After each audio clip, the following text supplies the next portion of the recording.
The lion dance is meant to bring good fortune and good health.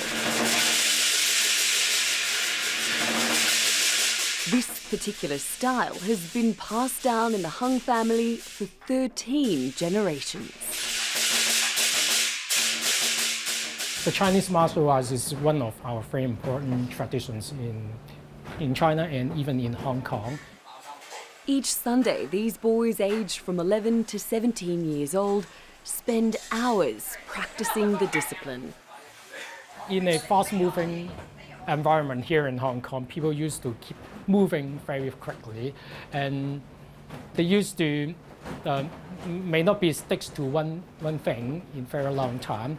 So we hope we can keep this generation, keep this martial art, this style, keep it going, because we don't want to waste our great-master over 400 years times. They've been trying hard to pass this martial art and kung fu and the workout to us. Tradition blends with modernity in this cutting-edge city. Out on the streets of the Mong Kok district, we asked people how they would define what it means to be a local. A city person, mainly, well, it's a really busy city, it's really crowded. My feeling to Hong Kong is just local, yeah, without any connection to maybe China, maybe. Ask locals here where they're from and they'll almost always tell you they're Hong Kongers. It's a relatively new term. It was added to the Oxford English Dictionary in 2014, and it means a native or inhabitant of Hong Kong. In this city, it's also a reminder that there's a clear divide between locals and mainlanders.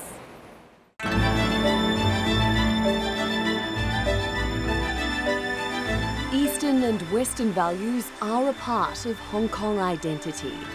One aspect of the culture here you can't physically see is the right to expression.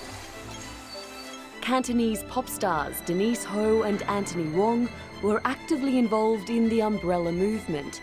They say the ability to openly discuss politics and express yourself is under threat. Like somehow within these few years, all the values and all that, the culture that we had, like somehow we realized that it's slipping away from us and it's been taken away from us. So that was when, you know, people in Hong Kong started to realize that we have to grab on, to hold on to these values. As artists, they say there's a pressure to conform to government views. In our days of a colony, we were not really censored. But now we are getting a lot of censorship from external or self-censorship. Since the handover, scores of mainland tourists and workers have come to the city.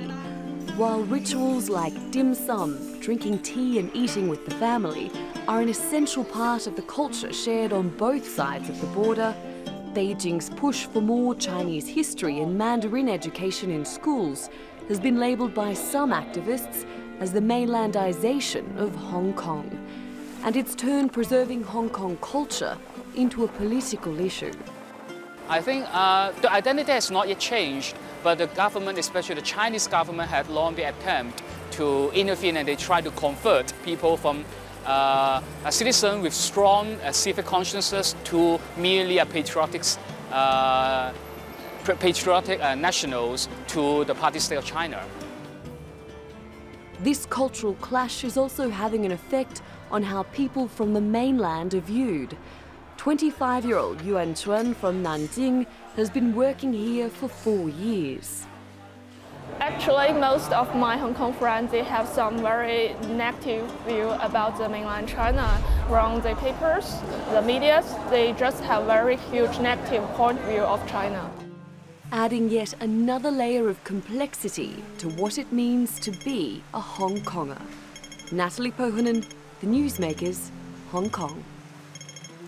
Well, joining me now from Hong Kong is leader of the Liberal Party, Felix Cheung Kwok Pan. He's a member of the Legislative Council, also a director at the Hong Kong Design Centre. and an advisor to the city's fashion industry. And in London, Professor Steve Chang. He's the director of the China Institute at London School of Oriental and African Studies, SOAS, and he specializes in Hong Kong's relations with mainland China. Gentlemen, thank you very much for joining us. Steve Chang, if I can start with you, does Hong Kong have an identity crisis? Hong Kong has a very strong, clear sense of identity. It isn't exactly necessarily an identity crisis in the sense of people not knowing what they actually are or what they want to be. Where there is an issue is that the Chinese government is trying to impose a different sense of identity onto Hong Kong, to the extent that they actually want the local Hong Kong sense of identity to be completely subordinate to the sense of identity as citizens of the People's Republic of China. That's where the problem lies. Okay. Felix, is Beijing trying to impose an identity on Hong Kongers? No, I don't think so, because everybody knows that all the Hong Kong people are Chinese, but we just classify ourselves as Hong Kong Chinese. So there's no identity problems whether we are from China. Of course, we are not from China, but most of our generation, our older generations, are from China. So there's no identity problem, but the only problem is the young people nowadays concentrate more on the one.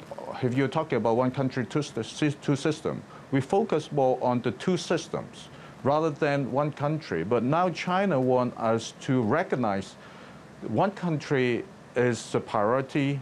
Without one country, there's no two systems. Well, that's the only contradictions that we have right now. Mm-hmm.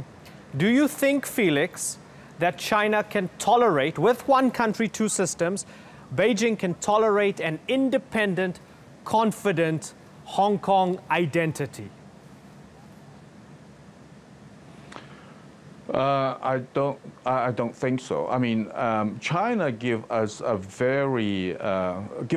lot of rooms for us to for the Hong Kong government to rule ourselves. But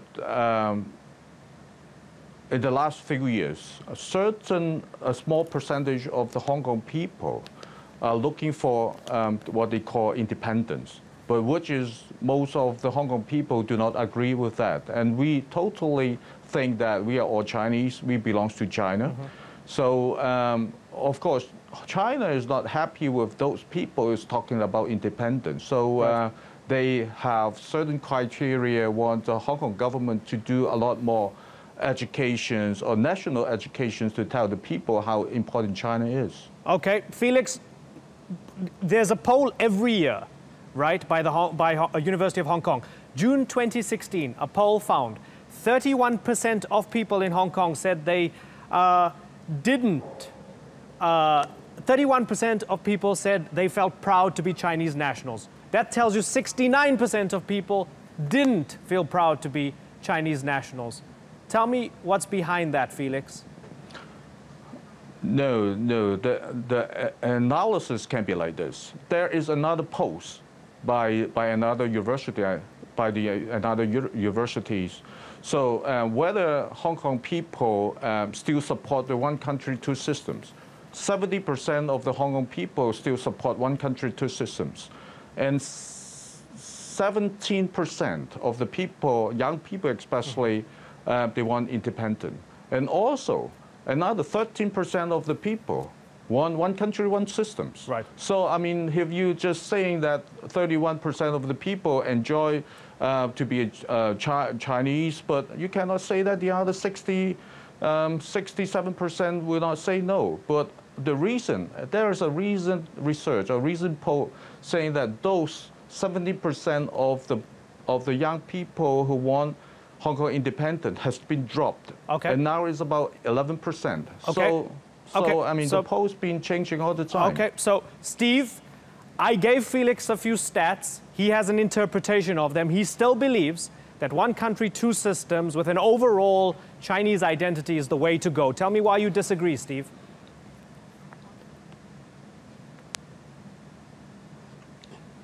What Felix had provided is a fantastically clear and wonderful representation of the views of the Chinese government, which is exactly why the problem exists.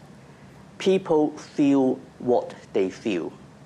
By simply saying that a long-standing opinion poll that has been running ever since 1997, and in fact even before the handover, is no longer valid because the facts do not suit their particular argument, does not change the facts on the ground. That's the kinds of arguments that President Trump would be very proud to make. The movement in Hong Kong for independence is indeed very, very small. But what is even more important was that there wasn't even anything like any advocacy for independence in Hong Kong if you only go back, say, 5 years. The younger generations of people in Hong Kong are coming out and ask for independence because they were pushing back against what they saw as deliberate government policy to introduce brainwashing in Hong Kong. Okay, what do you mean by brainwashing, Steve? Patriotic education. Steve, give me an example, campaign. right? When you say brainwashing, what do you mean? Do you mean the imposition of Mandarin? Because some might say, hey, Mandarin's a language, and this is pragmatic. Why not learn the language, Putonghua as they call it? Why not learn it and enrich yourself? Nobody's suppressing Cantonese. Is that what you mean by brainwashing? No. Language is not the issue here. Schools in Hong Kong now generally teach Mandarin. Cantonese is the lingua franca, it's the local language that people normally speak anyway. But they're happy to be learning Mandarin. Nobody really take particular issues with that. Where they did take issues from very young kids, we're talking about children themselves organizing, was when the government tried to impose a new school curriculum that teaches contemporary Chinese histories in a way that even teenagers in Hong Kong could see that that's just not true. Okay. And they wanted a proper education where they would be allowed to think for themselves. Let's ask Felix then. Felix, are Hong Kongers being brainwashed by Beijing?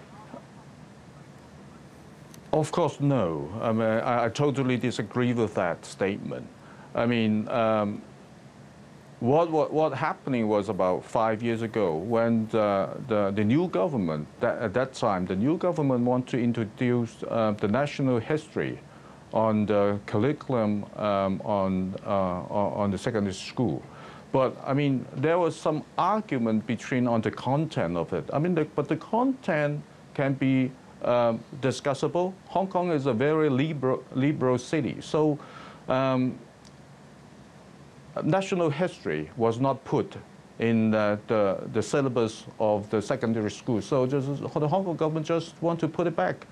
Now is not compulsory, and everything can be revised and negotiated. So I mean, there's nothing happened just like what the other gentleman said, the brainwashing. Never happened in Hong Kong. Steve Chang, as we talk about culture wars, to what extent have Hong Kongers exacerbated the problem by, for example, referring to Chinese from the mainland who come on holiday as locusts on social media, by talking about them as being dirty for eating on the subway, and so on? Has that contributed to the problem, Steve?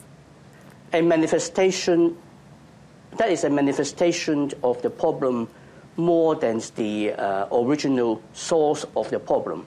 It certainly doesn't help, because in terms of relationship between the people of Hong Kong and the people of the mainland China, they really need to have mutual respect for each other.